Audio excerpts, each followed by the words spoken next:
So this is lecture number 18 for peer-to-peer MOOC. So far what we had discussed in our earlier things was the resilience of key value pair, that how that can be done, and the various methods by which it actually can be done through parallel forking or through serial mechanism or serial parallel combination. But basically the idea was that there has to be a key value pair has to be stored at multiple nodes and they need to be republished periodically. So root nodes will always republish it whenever it has a local routing table change which happens, because of which maybe there can be better another node which should be now the root node, and the other nodes which are actually going to act as a backup, which typically happens when I am looking at a serial combination. In that case, it has to monitor the root node and keep on republishing whenever it finds that there is going to be the root node dies off. Otherwise, root node anyway is going to publish. It's only just acting as a monitor, so that in case of a node's death, no entry should be lost.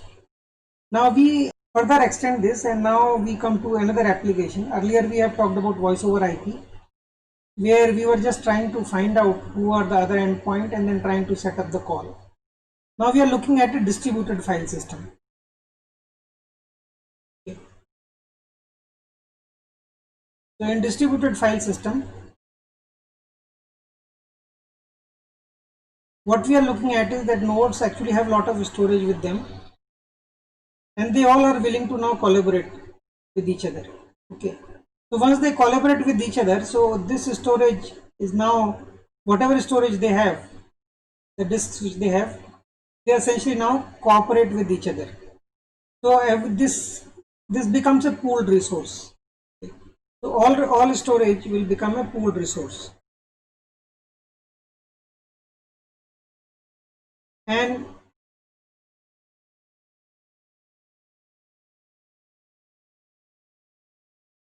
now another important thing, if a node dies off, what is going to happen? Only this particular part of the storage is dead, not the others. Okay. And since it's a pooled resource, the whole storage will not going to be removed or will not be non-functional at any one single point of time. Only part of it can actually fail. So now if somehow the content which we are storing is stored, or the file system, for example, we actually have in every computer a file. So we actually have a root directory, then we have many subdirectories inside this, and then there may be further subdirectories, and then there may be files. Okay. So this is all being stored on a disk actually. So this, instead of actually storing on the disk, and we know that whoever is the owner of this machine, for him there is a only file system which is available. So now, but we are now going to create a file system over by actually pooling in this pooled resource, and we have to do it in such a way, because we have already learnt about the resilience of key value pairs. If the same DHT based mechanism can be used to store the files somehow, then it will be possible that I can maintain 2 copies at any point of time, even if a node fails. So whatever files for which this guy is responsible, there must be a second copy. So somebody else will become the root node and responsible, and there will be another backup copy gets created. So everybody's file will essentially be all distributed all around.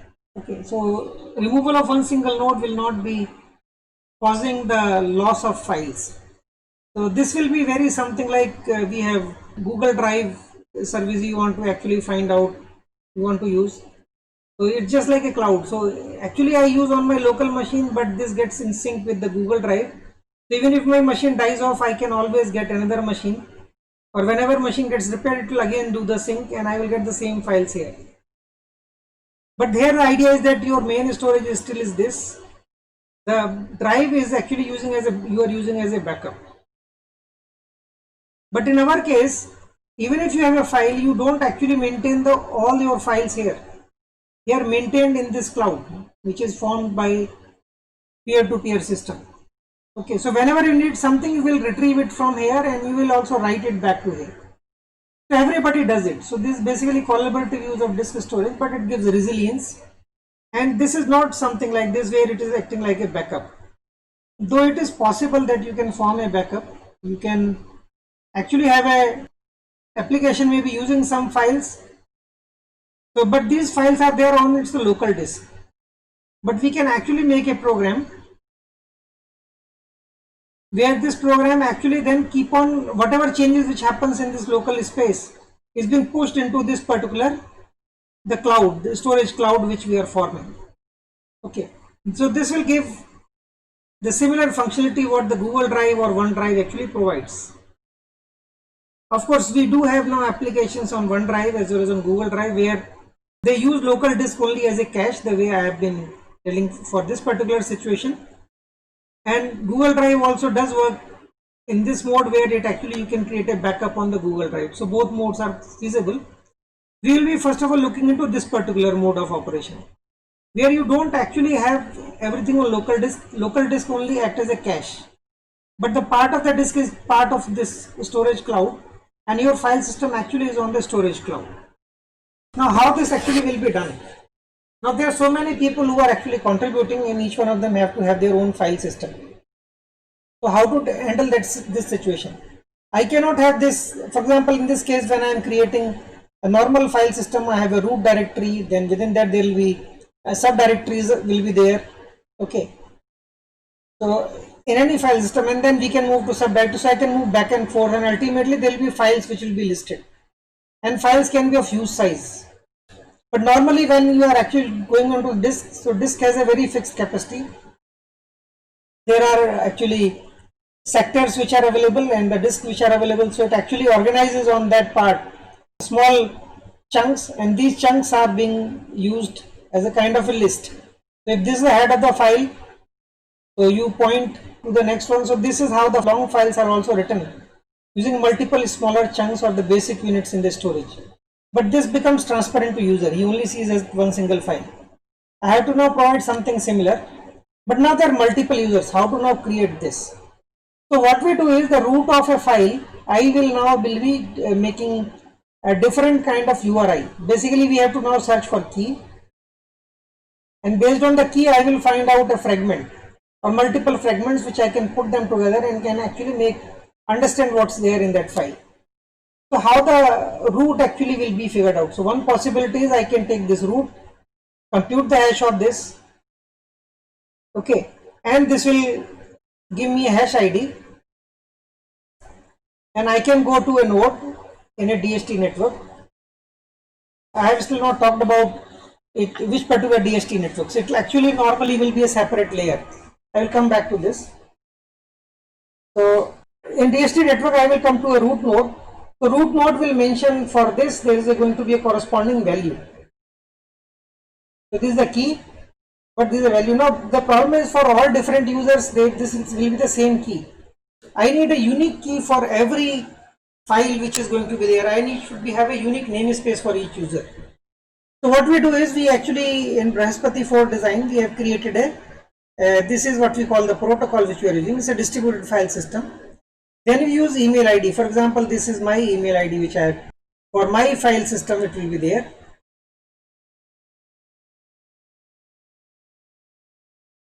And this is the root indicator. Now this is what is going to be my key string. So I now compute the hash of this. I will get the hash ID. I will search in the DHT network and I will go to the root node. Root node will actually have key value pairs in its storage. This is what essentially they are going to maintain. So this will, a key listing will be there, which will say this whole thing. So I know that I am actually looking at it, and there is going to be a corresponding value. And this value is what is going to be now returned back to me. I have to ensure that this value nobody should be able to read except this user. Nobody else should be able to read this one. So that's what is the security. You keep the things on your disk because nobody else can read it without your permission. But now you are actually using you are forming a cloud and using that. So that's why this has to be encrypted. But how that will be done, I will come back to that. Okay. So now once this value comes back to the user, what is going to happen? So once this value comes, this value most likely will contain a text file. We generally call it a inode file. So this is a directory inode, this is for root directory. And of course my user ID, which is going to be, this is a unique identification. This has to be unique identification of each user. So each user's file name will have a separate namespace for its own file system actually. And DFS only says it's a file system which we are talking about. Okay. So this will be now containing the subdirectory names. So it will most likely will contain the directory 1. It will say it is a directory. It will also say that it was generated or it was created at what time. And similarly maybe a directory 2. Okay, and it's a directory, then it can have a file also, it is possible. It will say file, and they will have all creation times. So once this thing actually comes back to me, I will be able to figure out, okay, what all is there in my root directory. Now I want to further move to directory 2 and want to find out what's there inside it. So what I will do is I will now form, I will take whatever query which I made earlier, I will say dfs : I will put my email ID again, okay, \, then I will put directory 2. And now it's a directory, so I will put a \. Okay. Now this will be now next string which I need to search. So I will generate the hash of this. I will get the hash ID. And I will now go to the root of this. And that root node, wherever it is, it will be also having its a database where these key value pairs are stored. And we will search for this particular key now. And again, for that key, I will have a value. Again, this has to be encrypted. I have come back to encryption just now. I just coming actually to that. So this value will be returned back. Once it comes, it will also be again a file, which will say that what all directories or files which are there inside it when they were created. Okay. And I can now figure out what's there inside it. So I will be able to now create a tree rooted at the user. So here is basically directory name. There is in the root directory. Within that I then can create further subdirectories actually. And so on. So basically I am now creating a tree. So file system is always being created as a tree actually. So this is the root.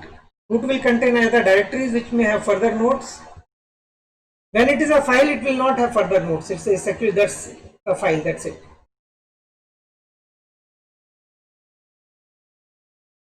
Okay, so this can further have subdirectories and so on. So I can actually recurse and I can walk through the whole file system by actually doing it again and again these queries and getting the values. Okay. Now only thing is that which remains is that how this, I will ensure that these are all not visible to somebody else. So whenever I am actually, because I must have published this, so I have to see whether this has been digitally signed by me.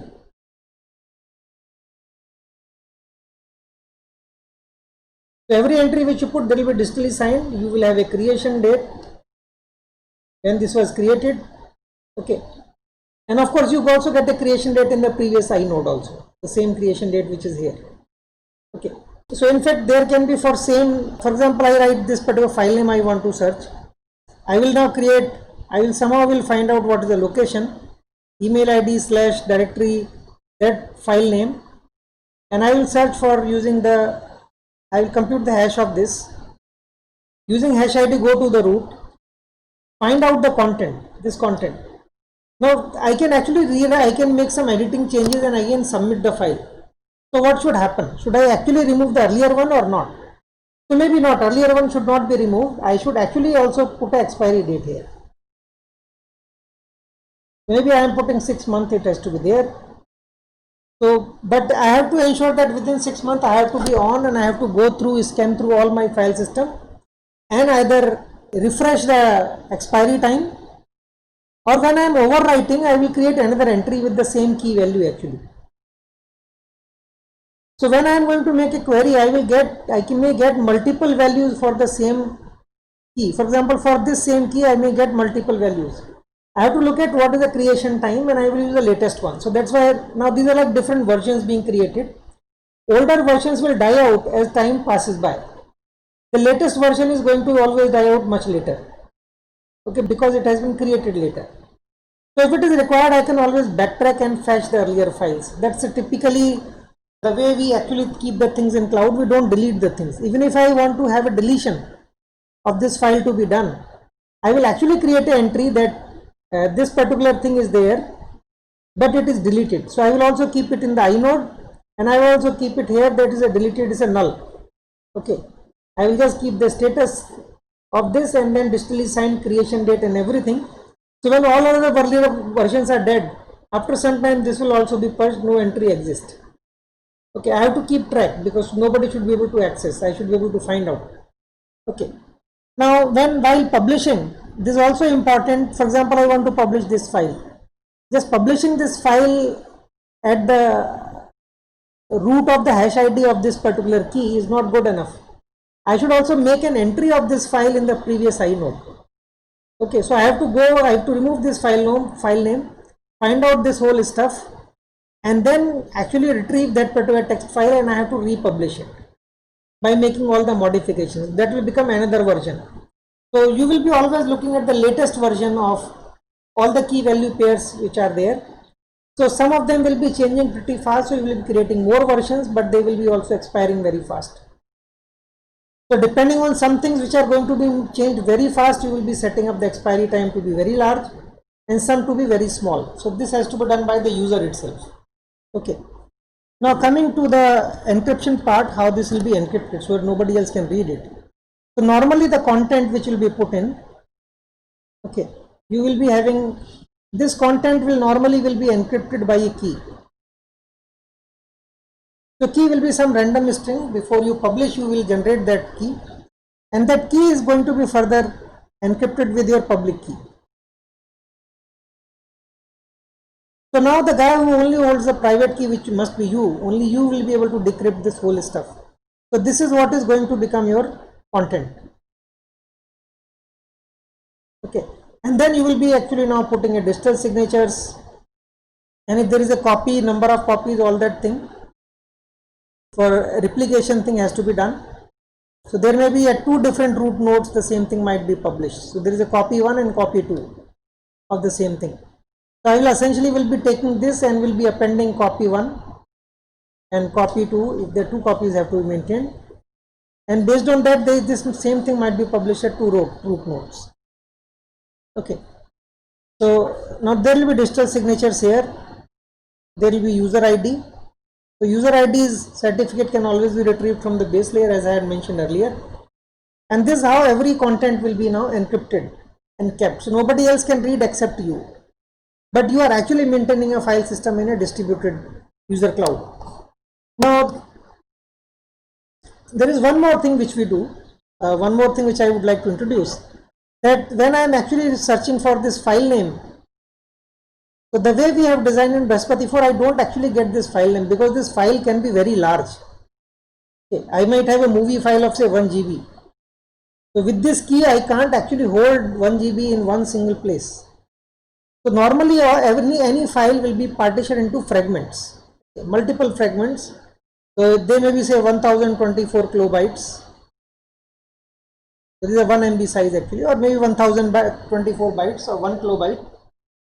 So is this your choice? It can be 512 kilobyte chunks which can be there, or 512 bytes. So you decide whatever it is. So what we have decided, we are actually going by 512 kilobyte chunks. 512 kilobyte or loss, that's the maximum. It has to be less than or equal to this value. Okay. So that's the chunks which we are deciding. So when this file, it means this file is being fragmented. So whenever you are going to access it, I will be getting a descriptor file. I will not get actually the content. The descriptor file will be a text file which will say that what is it will contain metadata for this particular file. So this may contain the file name, maybe who authored it, what kind of file is there, and as usual, as we had discussed earlier, we will also have a F bit. So f can be 0 or f can be 1. So if it is 0, whenever you access this particular thing, this will be, timer will be reset back. Okay. So when f is equal to 1, timer will not be reset. When it expires, it's just going to be paused out. Okay. So file name is there. In that file name, then it will say how many fragments are there in this case. So it can actually now contain all the fragment list. So what it will be containing for each fragment, it will be containing the hash value of the content. So hash can be, this is just so that you can identify uniquely each fragment. Okay, normally no two fragments will have the same hash value. That is going to be almost impossible unless the content itself is same. Okay, it is being repeated in the file. So it is possible there is a big file and then you chop it off and you find this content and this content are same. If they are exactly same, you don't have to bother actually to keep it twice. Keep it only once, but repeat the same hash twice so that you can actually retrieve the same thing and splice at two places. Okay. So one possibility is to essentially have all the hash IDs of all the contents. Now each of one of these content which is being content fragment will be further encrypted in the same fashion. Okay, it can be through same key or it can be different, does not matter. So that's independent. That's this layer or this particular functionality should not bother about it actually. You will have pub key here. So this will be the encrypted content, and then you will have digital signatures as usual. The tampering can be taken care of, and of course you will have user ID which will be there, and you will have the hash value which is going to be the key for this. Okay, so you don't have to even keep the fragment number. So that fragment numbers are being assigned here. Now there are two ways this can be done. Now inside this content, I can have key encryption. I can actually have a payload of the file, the fragment size. I can also add another field inside this.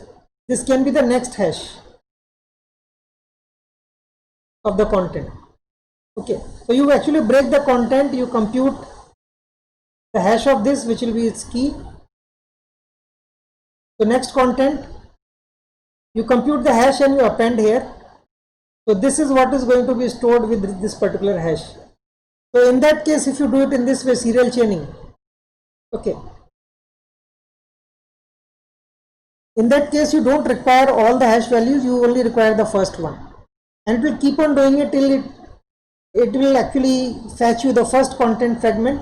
From there the second one, the last one will not actually have this thing, this will be absent. So you've got the whole file and you can recreate that. When you have multiple hashes, you can actually in parallel fetch all the fragments and then stitch the whole file together after decryption. Okay, so normally the actual content will always be stored with the contents hash, which is going to act as a key,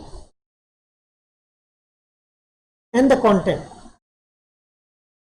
And content can be encrypted or not encrypted, and this can have a f is equal to 0 and f is equal to 1 bit. Normally when f is equal to 0 is there, these are kind of a public files, so these will not be encrypted, but you can actually have you can write down whether it's encrypted, not encrypted, can be actually put also as a field inside the key value pair or the data structure which is saved.